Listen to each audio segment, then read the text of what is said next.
Hi, it's your coach Joe Lucas. Welcome to September 27th. Hope you're doing well. Hey, the third quarter is just about over. Today, some kind of just a randomness, if you will, some just thoughts I've had over the last 24 hours as I'm on strategic week, working on projects, actually working on our new business planning process. I put out a video the other day about you being the brand. That we are in a personality driven business, and some private emails, some comments back and forth. And so I want to explain that a little bit more, why that's so important.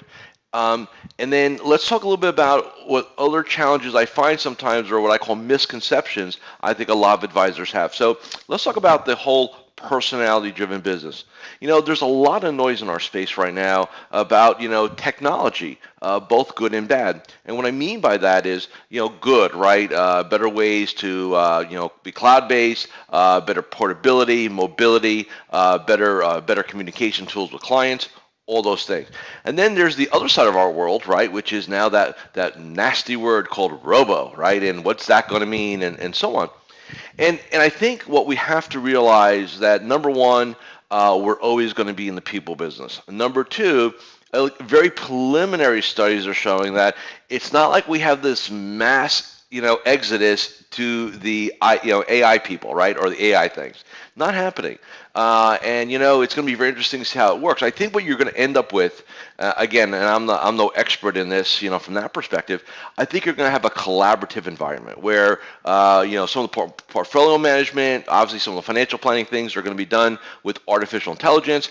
And people still want to work with people, right? Unless you're maybe 5 or 10% of the population that don't like people, right? So I think what we need to recognize is, well, so if there's going to be a lot of technology brought in our space, right, and a lot of the things can be automated from financial planning to asset management, then where's our differential? And this is the key thing. A lot of advisors fall in love with their planning process, or they fall in love with their portfolios. And what they need to recognize is they need to fall in love with their people. Who are their people? Their clients. Fall in love with your clients and treat them well. You'll never have to worry in this business.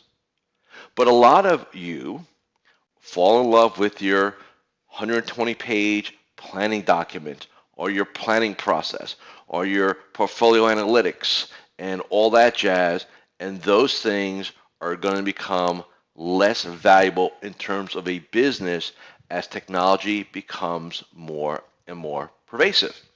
And so this whole concept that I'm laying out here about being a personality-driven business, here's the beauty of this.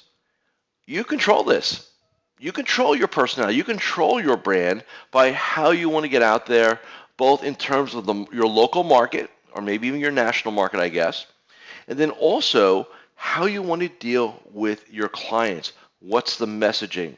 What's the standards? Quote unquote, where's the love, right? All those things.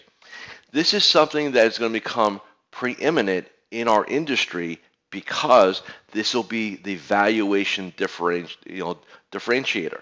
There's a lot of talk right now about value. I see it all over from coaches and consultants. Value proposition. Well, what the hell does that mean? Does that mean you're going to put some fancy words on your website and make it like wow, right? And here we are, and you're going to talk in these like we're holistic and we're full service and we're client centric and all that BS, which I still don't know what you mean.